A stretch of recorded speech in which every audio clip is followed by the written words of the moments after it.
Hello class 8th student, आज का video जो है आपके लिए मैं लेकर आया हूं the non Brahmin movement class 8th social studies में our past second part history में। ये टॉपिक बहुत अच्छा टॉपिक है जिसमें हम पढ़ेंगे द नॉन ब्राह्मण मूवमेंट के बारे में, यानी गैर ब्राह्मण आंदोलन के बारे में। यहाँ पर राइट साइड में एक इमेज देख सकते हैं, एक पिक्चर आप देख सकते हैं जहाँ पर एक बुजुर्ग, एक ओल्ड पर्सन आपको दिखाए गए हैं और नाम दिया गया है ई.वी. रामास्वामी नायकर यानी पेरियार। तो पेरियार के नाम से बहुत फेमस पर्सनैलिटी है तमिलनाडु की, साउथ इंडिया की और पूरे भारत की, और जिनका नाम पूरा है ई.वी. रामास्वामी नायकर। और इनको कहा जाता है, वैसे एक और नाम इनको दिया जाता है, वो है वाइकॉम भी इनको कहा जाता है। तो इरोड वेंकट नायकर रामास्वामी जो हैं एक बहुत प्रसिद्ध रिफॉर्मर, फेमस रिफॉर्मर हुए हैं। इनके बारे में हम पढ़ेंगे। और इनका जन्म हुआ था 1879 में और इनकी डेथ हुई थी 1973 में। चलिए एनसीईआरटी के अकॉर्डिंग चलते हैं, द नॉन ब्राह्मण मूवमेंट के बारे में पढ़ लेते हैं। In the early 20th century यानी 20वीं शताब्दी की शुरुआत के जो दशक हैं उसमें the non Brahmin movement started, एक नॉन ब्राह्मण मूवमेंट शुरू हुआ था। अब नॉन ब्राह्मण मूवमेंट क्यों इसको कहा जाता है? नॉन ब्राह्मण मूवमेंट कहने का मतलब यह है बच्चों कि यहाँ पर ये जो पूरा मूवमेंट है, जो सोशली जो बॉयकॉटेड कम्युनिटी इंडिया में है, जिनको हम कई बार शेड्यूल्ड कास्ट कहा गया है, जिनको दलित कहा जाता है, उन लोगों के लिए स्ट्रगल करने वाले थे पेरियार या ई.वी. रामास्वामी नायकर। और यहाँ पर इन लोगों ने, जो कि ई.वी. स्वामी नायकर थे, इस तरह का इन्होंने एक मूवमेंट शुरू किया। और मोस्टली जो किससे बिलोंग करते थे, जो थे नॉन ब्राह्मण कास्ट से बिलोंग करते थे, यानी कि जो नॉन ब्राह्मण कास्ट से बिलोंग करते थे लोग साउथ इंडिया में, या फिर ई.वी. स्वामी नायकर, उन्होंने इनिशिएटिव लिया था एक प्रकार के शोषण के खिलाफ। तो इसलिए इसको नॉन ब्राह्मण मूवमेंट कहा जाता है। So initiative came from those non-Brahman castes that had acquired access to the education। अब हुआ क्या, साउथ इंडिया में नॉन ब्राह्मण कास्ट जो थी, यानी जो गैर ब्राह्मण जातियां जो थी, उन लोगों को चूंकि यहाँ पर एक्सेस मिल गया था, पहुंच मिल गई थी एजुकेशन में, यानी शिक्षा में, पढ़ने लिखने लग गए थे। जब वो वेल्थ उनको मिल रही थी, संपत्ति उनके पास आने लगी, तो प्रभाव यानी इन्फ्लुएंस भी उनका बढ़ने लग गया था। तो उन्होंने क्या किया, यहाँ पर एक मूवमेंट शुरू कर दिया। ठीक है, they argued that Brahmins were heirs of Aryan invaders from the north and who had conquered the southern lands from the original inhabitants of the region। यहाँ पर एक आर्ग्यूमेंट दिया था इन लोगों ने, जो नॉन ब्राह्मण मूवमेंट जिन्होंने चलाया, अगेंस्ट द ब्राह्मण जो चलाया, कि ब्राह्मण जो है heirs of the Aryan invaders, Aryan invaders, Aryan जो अटैकर्स हैं, आर्यन इन्वेडर्स जो, उनके अनुसार उनका मानना था कि जो इंडियन लैंड है, ये भारत जो है, इनके अनुसार जो यहाँ पर पेरियार हैं या इस तरह की आइडियोलॉजी वाले जो लोग हैं, उनका मानना था कि जो है इंडिया के अंदर जो है एक आर्यन रेसिकल ग्रुप, आर्यन रेस जो है, यानी आर्य जो नस्ल है या जो ब्राह्मण है, इनके पूर्वजों ने यहाँ पर भारत में हमला किया या इसमें इन्वेड किया, अटैक किया और भारत में प्रवेश किया। ठीक है, और फिर वहाँ पर से धीरे धीरे करके इन्होंने बाद में, जब इंडिया के नॉर्थ इंडिया में ये फिट हो गए या आ गए, इनहेबिटेंट बन गए नॉर्थ इंडिया के, फिर उन्होंने साउथ इंडिया में एंट्री लिया, साउथ इंडिया में प्रवेश किया। ये कहना था इनका, पेरियार साहब का और अन्य लोगों का। तो उन्होंने साउदर्न लैंड को ब्राह्मणों ने जीता, जो कि इन्वेडर्स थे और आर्यन का ब्लड इनमें था, और साउथ इंडिया को उन्होंने जीता। और साउथ इंडिया में जो ओरिजिनली, जो यहाँ पर साउथ इंडिया में इनहेबिटेंट्स जो ओरिजिनली रह रहे थे पहले से, उनको डिस्प्लेस करना शुरू कर दिया, या फिर उनको वहाँ पर उनके ऊपर ओवरलैप कर दिया, उनको कनकर कर लिया, उनको जीत दिया साउदर्न लैंड को, तमिलनाडु कर्नाटक वाले रीजन पर। और इंडिजिनस जो द्रविडियन रेसेस थी, इंडिजिनस द्रविडियन रेसेस का आपको मीनिंग अभी मैं बताऊंगा, द्रविडियन रेसेस थी, उनको डिस्प्लेस कर दिया वहाँ पर, या उनके ऊपर ओवरलैप कर गए, उनके ऊपर छा गए, उनको उनके जो प्लेस थी, पोजिशन से, प्लेस से हटा दिया। अब यहाँ पर मेन बात क्या, इंडिजिनस द्रविडियन रेसेस का मतलब क्या होता है? देखिए, भारत में माना जाता है बच्चों कि there are two type of racial groups are there mostly in India. In the northern region we can see that there is the Aryan racial group, Aryan race group, and in the south India we can see the Dravidian racial group और Dravidian race group. तो south India, दक्षिण भारत में रहता है एक नस्लीय समूह जिसको द्रविड़ नस्ल कहते हैं, और उत्तर भारत में आर्य नस्ल समूह रहता है मुख्य रूप से। तो उनका मानना था कि आर्य नस्ल के लोग पहले तो अटैक करके भारत में प्रवेश कर गए थे, फिर उत्तर भारत से धीरे धीरे करके दक्षिण भारत के मूल जो निवासी थे उनको इन्होंने इन्वेड करके हराया या उनको डिस्प्लेस कर दिया, जो रहने वाले ओरिजिनली थे। इंडिजिनस जो द्रविडियन नस्ल थी, जो इंडिजिनस मतलब देसी नस्ल जो थी, द्रविड़ नस्ल जो थी, उसको इन्होंने जीत लिया, उसको इन्होंने हटाया उस चीज़ को, है ना। तो ये इनका पेरियार साहब का कहना था। और उन्होंने ये भी चैलेंज किया, उन्होंने चुनौती दी ब्राह्मणिकल क्लेम्स टू पावर, और ब्राह्मणों की जो पावर है, जो शक्ति है कि भाई हम सबसे ऊपर हैं, हम सर्वसे सर्वश्रेष्ठ हैं, पेरियार साहब के अनुसार उन्होंने चैलेंज किया कि भैया ब्राह्मण शक्तिशाली नहीं है, ब्राह्मण उच्च स्थान पर नहीं रह सकता है, और पावर का क्लेम तो कर ही नहीं सकता है। ये किसने किया? पेरियार साहब ने किया। तो यहाँ पर 2 पॉइंट आ गए हैं द नॉन ब्राह्मण मूवमेंट के। Started by the non Brahmin communities who gain the prosperity, the access to wealth, to education, to the influence. उनको संपत्ति तक पहुंच मिल गई, उनको शिक्षा तक पहुंच मिल गई, उनका प्रभाव बढ़ने लग गया।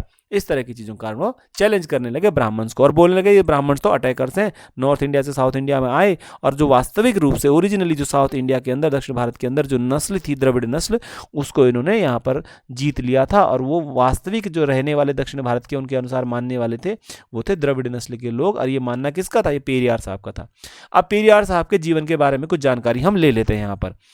ईवी रामास्वामी नायकर, जिनको वाईकॉम के नाम से भी जाना जाता है, और सबसे प्रसिद्ध निकनेम जो जिनका फेमस इनका नाम जो है वो है पेरियार, पेरियार के नाम से जाना जाता है इनको।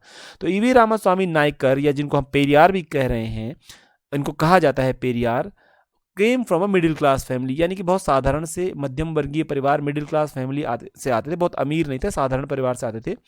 Interestingly he had been an ascetic in his early life, और वास्तविक रूप से ये एक रोचक विषय है कि जब वो अपने शुरुआती जीवन में थे तो उस समय ये एक संत थे, यानी कि एक सेंट थे, ठीक है।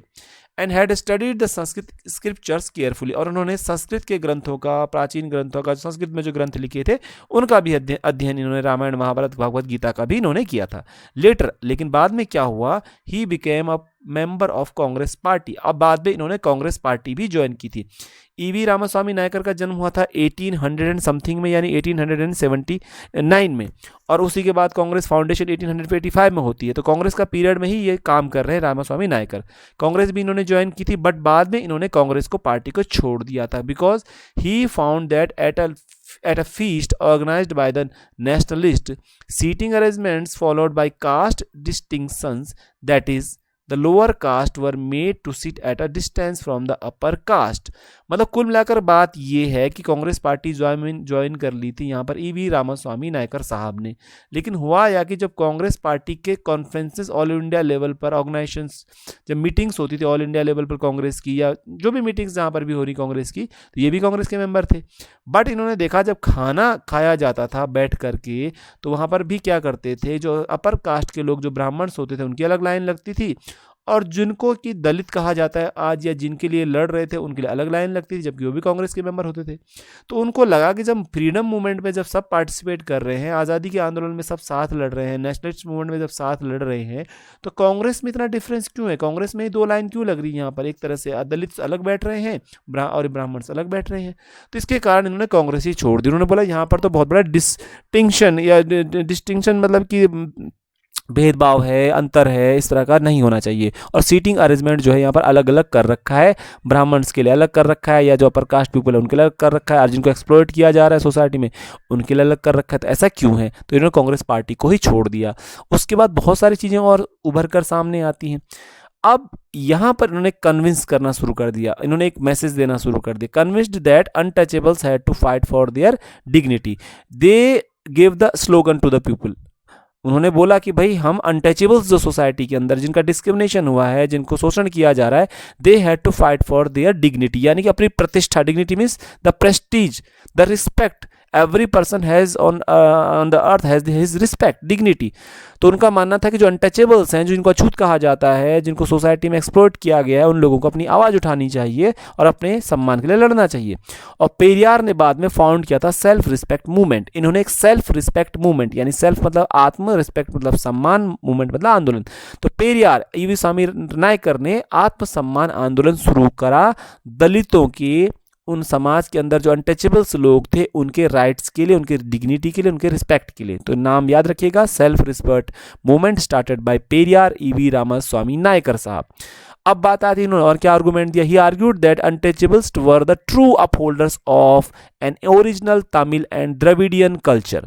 उन्होंने कहा कि जो अनटचेबल्स हैं, जिनको आप अछूत कह रहे हैं, जिनको आप अस्पृश्य कह रहे हैं, जिनको आप छूने से मना करते हैं, उन लोगों का तो अधिकार है जमीन पर, बल्कि वो तो जमीन के वास्तविक मालिक हैं, original upholders of the land, original upholders of the original Tamil and Dravidian culture.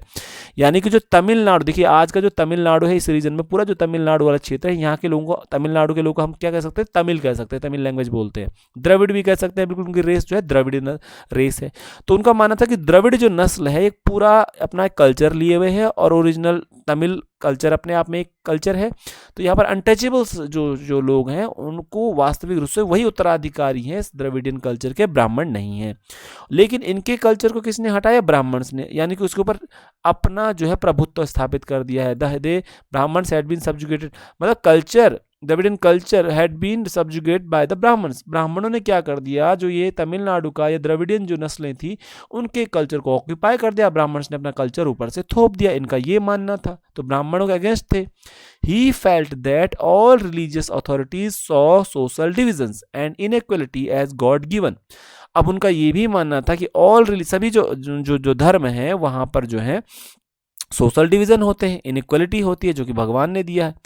अब यहां पर समस्या कहां पर आती है कि सभी धर्मों में क्या है, सोशल डिवीजन है, सामाजिक विभाजन है। सामाजिक विभाजन का मतलब ऊंच नीच का भेदभाव हर धर्म में है। ये किसका मानना था? ये मानना था ईवी स्वामी रायकर का। कोई पहले नंबर पर, कोई दूसरे नंबर पर, कोई तीसरे नंबर, हर धर्म में। हिंदू धर्म में ब्राह्मण क्षत्रिय वैश्य शूद्र का डिवीजन था, इनके अनुसार है।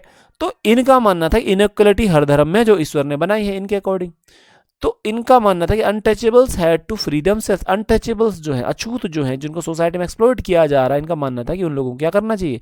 अपने आप को फ्री करना चाहिए, लड़ना चाहिए, फाइट करनी चाहिए अपने रिस्पेक्ट के लिए, रिगार्ड के लिए।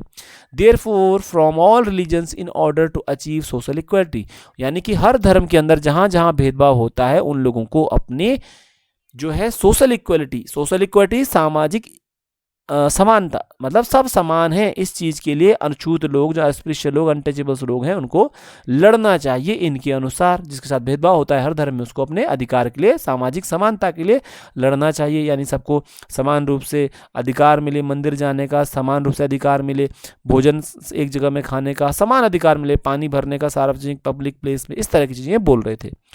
अब पेरियार की अन्य बातें हैं। Periyar was an outspoken critic of Hindu scriptures. देखिए पेरियार का क्या विशेषता है? He was the critic of the Hindu scriptures, यानी हिंदुओं के जो ग्रंथ हैं, संस्कृत में लिखे गए ग्रंथ हैं, रामायण, महाभारत, भागवत गीता या वेद, इनका बड़ा इन्होंने विरोध किया। Critic of Hindu scriptures, Hindu धर्म ग्रंथों के आलोचक रहे, क्रिटिसिज्म किया, आलोचना की, उसकी बुराई की। Specially the courts of Manu एक राजा हुए हैं और कहा जाता है उन्होंने मनु संहिता नाम की किताब लिखी, और माना जाता है हिंदुओं की एक समझ लीजिए संविधान माना जाता है उसको। द एंशियंट लॉ गिवर, यानी विधि संहिता बोला जाता है। मनु इज द विधि संहिता written by the Raja Manu, king Manu, ठीक है। तो मनुस्मृति जो एक बुक है उसका भी विरोध करते थे लोग, और भागवत गीता का विरोध किया और रामायण का भी विरोध किया इन्होंने, जो संस्कृत में लिखे गए थे। क्यों? उन्होंने कहा कि these texts had been used to establish the authority of Brahmins over lower caste and the domination of men over women. इनके अनुसार क्यों संस्कृत के ग्रंथों का विरोध किया जाना चाहिए, जैसे कि यहाँ पर रामायण है, भागवत गीता है या मनुस्मृति है? क्योंकि उनका मानना था कि ये ब्राह्मणों के द्वारा लिखे गए हैं, ब्राह्मणों के द्वारा प्रचलित किए गए हैं, और इसमें क्या होता है कि ब्राह्मण जो है यहाँ पर जो है अन्य कास्ट के ऊपर, लोअर कास्ट के ऊपर अपना प्रभुत्व स्थापित कर रहे हैं, और इसी से उन्होंने किया है और करते रहे हैं। तो ये, और इसके अलावा डोमिनेशन जो है ब्राह्मण्स का या मेल्स का डोमिनेशन वुमन पे इन्हीं के बेसिस पर किया गया है। मेल डोमिनेटेड सोसाइटी है ना हमारी, तो महिलाओं पर प्रभाव बढ़ा इन संस्कृत ग्रंथों के कारण, पुरुषों का, ब्राह्मणों का भी, और निम्न जातियां लोअर कास्ट पर भी प्रभाव बढ़ाया। इसी प्रकार से इन ब्राह्मण ग्रंथों ने, संस्कृत ग्रंथों ने, ये पेरियार साहब का मानना था। तो इस तरीके से ये इसका वीडियो और आपके लिए मैं बनाऊंगा, पार्ट 2 भी आप जरूर देखिएगा। इतना ही यहाँ पर आएगा, बहुत सारे डिटेल्स में लंबा वीडियो बन जाता है नहीं तो। पर नॉन ब्राह्मण मूवमेंट के कुछ फीचर्स फिर से रिपीट कर देता हूँ। Non Brahmin movement is related with mostly with south India. In south India mostly the reformers from non Brahmin caste started the movement for the rights of the untouchables lower caste people. मतलब दक्षिण भारत में ऐसा आंदोलन शुरू कर दिया गया था गैर ब्राह्मण जातियों के लोगों ने, वहाँ के दलितों के लिए, अस्पृश्य लोगों के अधिकारों के लिए, जिसे हम गैर ब्राह्मण आंदोलन कहते हैं। और इस आंदोलन के प्रमुख नेताओं में हम ईवी रामास्वामी नायकर यानी पेरियार या वाईकॉम का नाम लेते हैं। आपको मेरा वीडियो कैसे लगा कमेंट करके ज़रूर बताइएगा। गलत लगा तो कमेंट करिएगा, इसमें सुधार की कोशिश की जाएगी। मेरा चैनल जरूर सब्सक्राइब करें और अगला पार्ट ज़रूर देखें। थैंक यू वेरी मच, धन्यवाद बहुत बहुत, थैंक यू।